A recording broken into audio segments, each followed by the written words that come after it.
It's a divisional matchup this Sunday when the one-win Houston Texans take on the first-place Titans, riding in on a 4-game win streak. Stiff arming his way all the way inside the 25-yard line, and that should do it. Tennessee head coach Mike Vrabel called the way the Titans just won their most recent game the formula.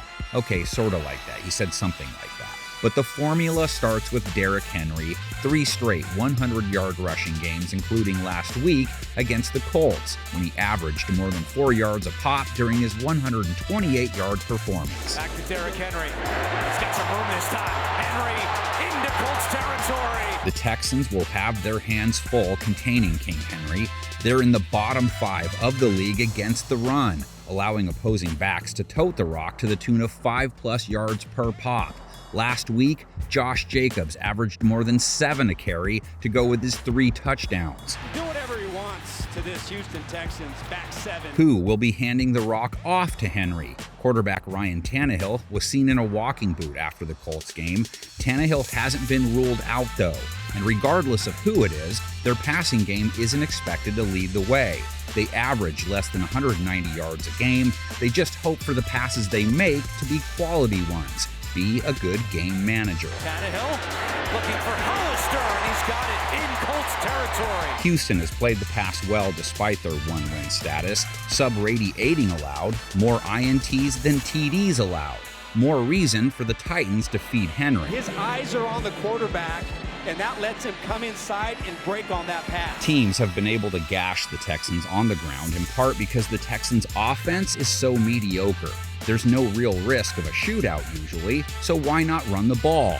Houston's offense is bottom 10 in yardage, same for passing yardage and rushing yardage, and they're only scoring about 17 points a game. And you see that first foot, and the shin goes out of bounds before he's able to get that other foot down. To turn it around, they might need even more from Dameon Pierce. Certainly the struggles aren't his fault, as he's averaging nearly 5 yards a carry with the 7th most attempts in the league. He makes an impact in the run game. Titans against the run, 4.4 a carry allowed, so there's an opening for the Texans. Back to Taylor.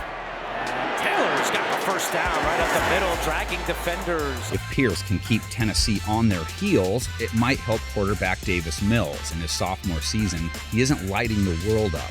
He hasn't been terrible, but he hasn't been great either, which is how you describe his Week 7. That terrible pick. Intercepted. Picked off in the middle of the field by Deron Harmon. But over 300 yards, 95.8 rating. He has plenty of flashes. And then Mills has the awareness to get outside and wait and wait and wait. Titans' passing defense body of work isn't great right now, but they just had a field day against the Colts and Matt Ryan. 2 INTs, rating under 80. Quick pass is intercepted, and he's going to go the distance. Titans' defense is feeling good overall, forced 3 turnovers against the Colts, limiting them to 10 points and sweeping the season series. Ryan intercepted again! His 9th interception! The Texans better hope their offense can stay ahead of the chains, because when it comes to getting stops on 3rd down, the Titans lead the league. Only about 1 in 4 3rd down plays against Tennessee result in a conversion. Head coach Mike Vrabel's defensive mindset and their do just enough to win approach has worked for the Titans as they sit in the driver's seat in the division. Dupree is coming, and down Ryan goes! Will they stay in first after this game? Will Ryan Tannehill be healthy enough to play? Can the Texans find a winning formula? Let us know who you got in the comments section. We will do the same on the screen.